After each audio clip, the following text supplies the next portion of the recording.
ఈ ఉద్యమం mobile phone నుంచి వీధుల్లోకి వస్తే దేశంలో అరాచకం వస్తుంది. అది రాకూడదని మనందరం కోరుకోవాలి. లక్షల మంది కాదు, కోట్ల మంది ప్రశ్నించాలి ఈ ప్రభుత్వాన్ని.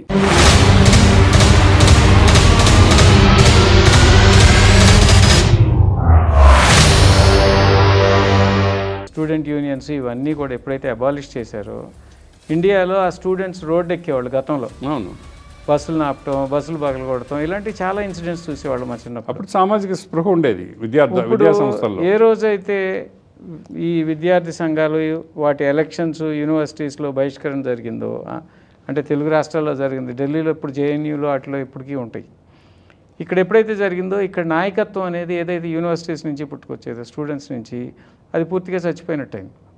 ఇప్పుడు నాయకత్వం, కొత్త నాయకత్వం, జెన్జీ నాయకత్వం అంటే ఓన్లీ వారసులు, అంతకు తప్పించి కొత్త నాయకత్వం ఏది రావట్లేదు. సమాజం నుంచి పుట్టుకొచ్చి ఒక ఉద్యమం నుంచో ఒక దీని నుంచో పుట్టుకొచ్చేది ఏది కనిపించట్లేదు. సో ఇటువంటి పరిస్థితుల్లో ఈ ఉద్యమం ముందుకు వెళ్తుందంటారా, లేక వీళ్ళు కూర్చుని మొబైల్లో ఫార్వర్డ్ చేసుకోవటం అంతవరకైనా స్ట్రీట్స్ మీదకి వస్తారా? మొబైల్ స్ట్రీట్స్ మీదకి వాళ్ళు వస్తే అరాచకం వస్తుంది. అది రాకూడదని మనం కోరుకుందాం. ఈ ఉద్యమం మొబైల్ ఫోన్ నుంచి వీధుల్లోకి వస్తే దేశంలో అరాచకం వస్తుంది. అది రాకూడదని మనందరం కోరుకోవాలి. మనకు అరాచకం వద్దు. మనకు కావాల్సింది ప్రభుత్వాన్ని లొంగ తీసుకోవడం వ్యవస్థల్ని దుర్వినియోగం చేయడం ఆపాలి. ఆ వ్యవస్థల్ని దుర్వినియోగం చేసి ఆపేదానికి వాళ్ళ మీద ఒత్తిడి ఉండాలి. ఆ ఒత్తిడికి ప్రశ్నించే వాళ్ళు ఎక్కువ అవ్వాలి. లక్షల మంది కాదు, కోట్ల మంది ప్రశ్నించాలి ఈ ప్రభుత్వాన్ని. అది జరుగుతుంది. ఈ ఉద్యమం ఆగదు.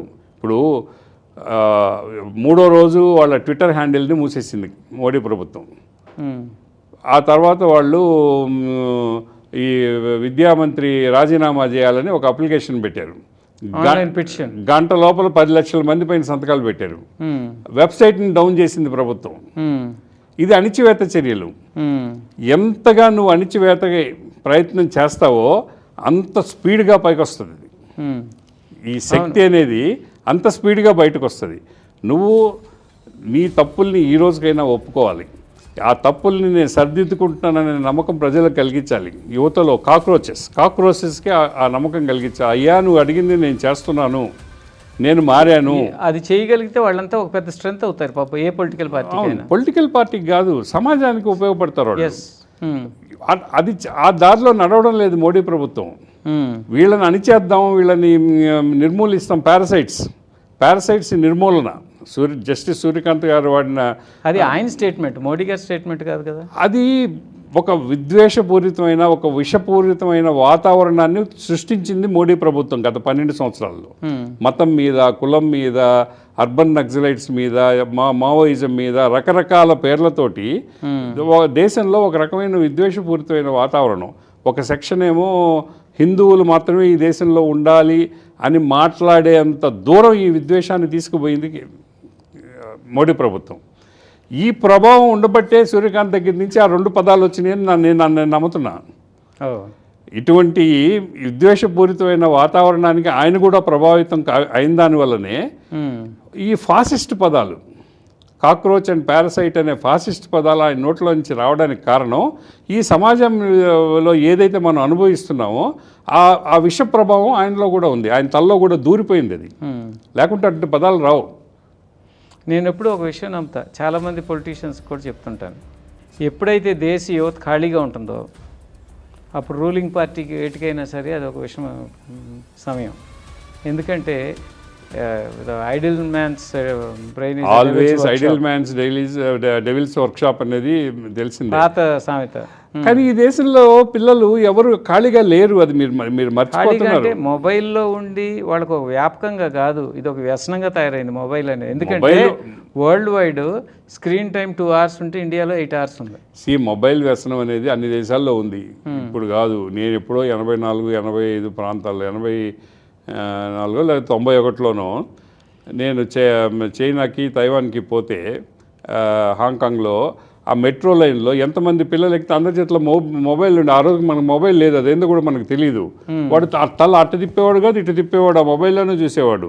Highest data consumption in the world is Korea, India కాదు ఈ రోజుకి కూడా. దక్షిణ Korea is the highest data consumption country. అంత డేటా కన్జంప్షన్ అంటే అంతసేపు వాడు ఆన్లైన్లో ఉంటున్నాడు. సో ఈ మొబైల్లో వాళ్ళు మిగిలిన ప్రపంచాన్ని మర్చిపోతున్నారు. మొబైల్లో ఉండడం అనేది ఒక సర్వసాధారణమైన విషయం అయిపోయింది. ఎక్కువ టైం స్క్రీన్ మీద గడిపిన దానివల్ల వాడి కళ్ళు పోతున్నాయి, మెదడు పోతుంది, వాడి ఆలోచన తీర్లు మారుతున్నాయి. ఏదేదో డాక్టర్లు, సైకాలజిస్టులు. లాస్ట్ ఎపిసోడ్లో దక్షిణ కొరియా ఫర్టిలిటీ రేట్ కూడా బాగా తగ్గిపోయింది, అసలు యువతరం లేదు, పిల్లలు లేరు. అదే అన్ని సమస్యలు ఉన్నా కూడా ఇక్కడ భారతదేశంలో మాత్రం పిల్లలు ఖాళీగా లేరు. అది సూర్యకాంత్ గారి దురభిప్రాయం. అది పిల్లలు ఏదో ఒక పని చేసుకుంటున్నారు, చేసుకోకపోతే వాటికి జరగదు. 6,000 రూపాయల జీతానికి పనిచేసే పిల్లలు లక్షల్లో ఉన్నారు. ఇక్కడ లక్షల్లో ఉన్నారు. మీరు స్విగ్గీలో పనిచేసేవాడు, ఓలాలో పనిచేసేవాడు కోట్లలో ఉన్నారు. ఎంత జీతాలు ఇస్తున్నారు మీరు? అమెజాన్లో పోయి డెలివరీ ఇచ్చే బాయ్కి మీరు ఎంత జీతం ఇస్తున్నారు? వాడు ఆ 15,000 జీతం 15,000 కదా, అది 17,000 కూడా కాదు కదా. మూలంగా ఆర్థిక అసమానతలు రావా? ఆర్థిక అసమానతలు ఆల్రెడీ వచ్చినాయి.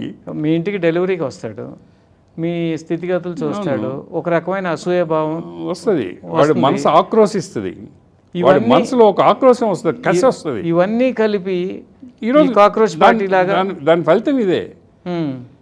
మన జీవితాలు మెరుగుపడవు ఈ సిస్టంలో, ఈ ప్రభుత్వాలు మన కోసం పనిచేయడం లేదు అనే నమ్మకం ఏర్పడిన దానివల్లనే యువతలో ఇంతగా ఆ నైరాశ్యం అనేది ఒక్కసారిగా ఒక సునామీ లాగా పెళ్ళుకింది. ఇప్పుడు అండర్ ఎంప్లాయ్మెంట్ మీరు చెప్పినట్టు, ఇవాళ ఆర్థికంగా ఇన్ఫ్లేషన్ ఎక్కువ, ఇప్పుడు పెట్రోలు, డీజిల్ కొరత, ఇంకా పొదుపు అని చెప్పి సూత్రాలు ప్రభుత్వాలు చెప్తున్నప్పుడు ఇవన్నీ కలిపి ఒక్కసారిగా ఒక విస్ఫోటన లాగా వచ్చింది బయటికి. ఇప్పుడు దీనికి పరిష్కారం ఏమంటారు? మెయిన్ మీడియా మొత్తం కార్పొరేట్ మయమైపోయింది, పార్టీలు మయమైంది, కార్పొరేట్ల కంటే కూడా. కార్పొరేట్లు రాజకీయ నాయకుల పేరోల్స్, రాజకీయ నాయకులు కార్పొరేట్ల పేరోల్స్లో ఉంటారు కాబట్టి రాజకీయ నాయకులు ఏం చెప్తే వీళ్ళు అది చేస్తారు. దానివల్ల ఏంటంటే నిజమైన వార్తలు రావడం లేదు.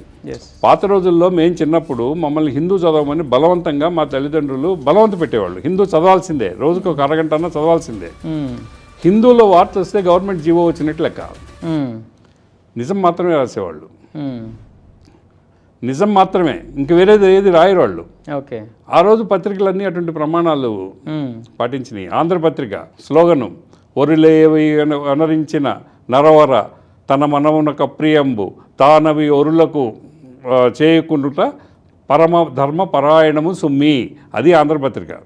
ఓకే, నీకు వేరేవాడు ఏదన్నా చేస్తే నీ మనసు నొప్పిస్తుందో ఆ పనులు నువ్వు ఇతరులకు చేయబాకు.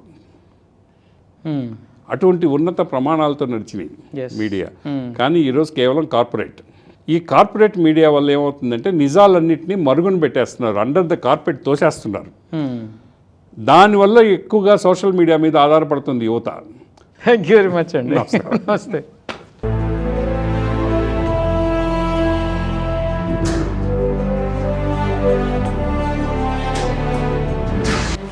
వాస్తవ వేదిక పూర్తి ఎపిసోడ్ ప్రతి గురువారం మీ తెలుగు వన్ న్యూస్లో.